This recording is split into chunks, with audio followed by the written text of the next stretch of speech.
ప్రస్తుత కాలంలో పిల్లలు స్మార్ట్ ఫోన్స్ కు విపరీతంగా బానిసలవుతున్నారు. వద్దని వారిస్తే సూసైడ్ వరకు వెళ్తున్నారు వాళ్ళు. తాజాగా మొబైల్లో గేమ్స్ ఆడవద్దని తల్లి వారించినందుకు కూతురు ఆత్మహత్య చేసుకున్న ఘటన సంగారెడ్డి జిల్లా బొల్లారంలో చోటు చేసుకుంది.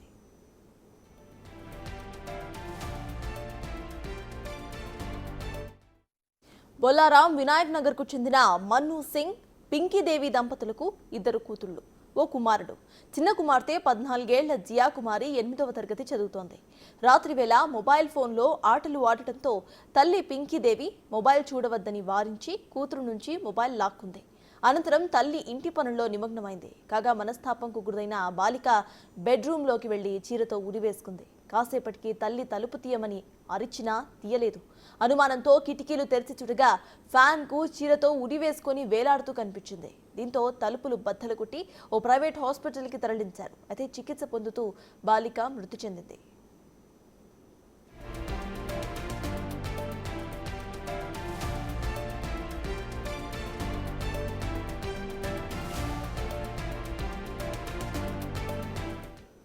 అయితే బాలిక తండ్రి మన్ను సింగ్ ఇచ్చిన ఫిర్యాదు మేరకు కేసు నమోదు చేశారు పోలీసులు. ఇదే అంశంపై పూర్తి డీటెయిల్స్ ను మా ప్రతినిధి శ్రీనివాస్ అందిస్తారు, దుర్గారెడ్డి అందిస్తారు. దుర్గారెడ్డి, చెప్పండి, ప్రెసెంట్ అసలు అప్డేట్స్ ఏంటి? పేరెంట్స్ ఏమంటున్నారు? అప్డేట్స్ ఏంటి? చూసినట్లయితే ఈ పడంచెరు నియోజకవర్గం బొల్లారం సంబంధించిన జియా కుమారి ఎప్పుడైతే 14 సంవత్సరాల్లో ఉన్నదో ఆమె 8వ తరగతి చదువుతుంది.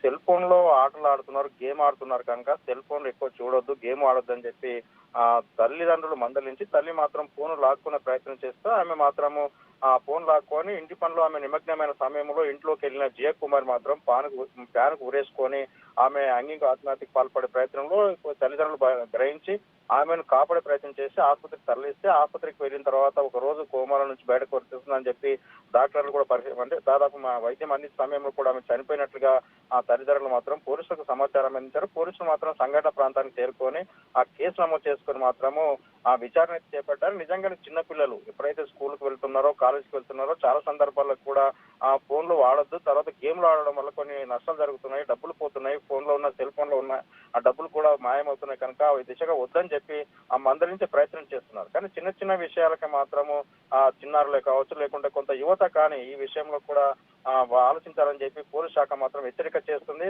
ఆ తల్లి మందలించడంతో ఈ యొక్క జియా కుమార్ ఆత్మహత్యకు పాల్పడ్డదా, లేకుంటే నిజంగానే గతంలో కూడా చాలా సందర్భాల్లో కూడా ఫోన్ కానీ ఈ ఆటలాడే గేమ్ల విషయాలు కానీ కొంత గొడవ ఘర్షణ కూడా జరిగినట్లు కొంత సమాచారం అవుతుంది. ఏమైనా సరే జియా కుమార్ చనిపోవడం, తల్లిదండ్రులు సముద్రంలో మునిగిపోయారని చెప్పవచ్చు. ఆ తోటి విద్యార్థులు స్నేహితులంతా కూడా అక్కడికి చేరుకొని కూడా కడతలు పెడుతున్న విషయం అయితే మనకు కనిపిస్తుంది. సత్తాజ్. Right, thank you Durga Reddy.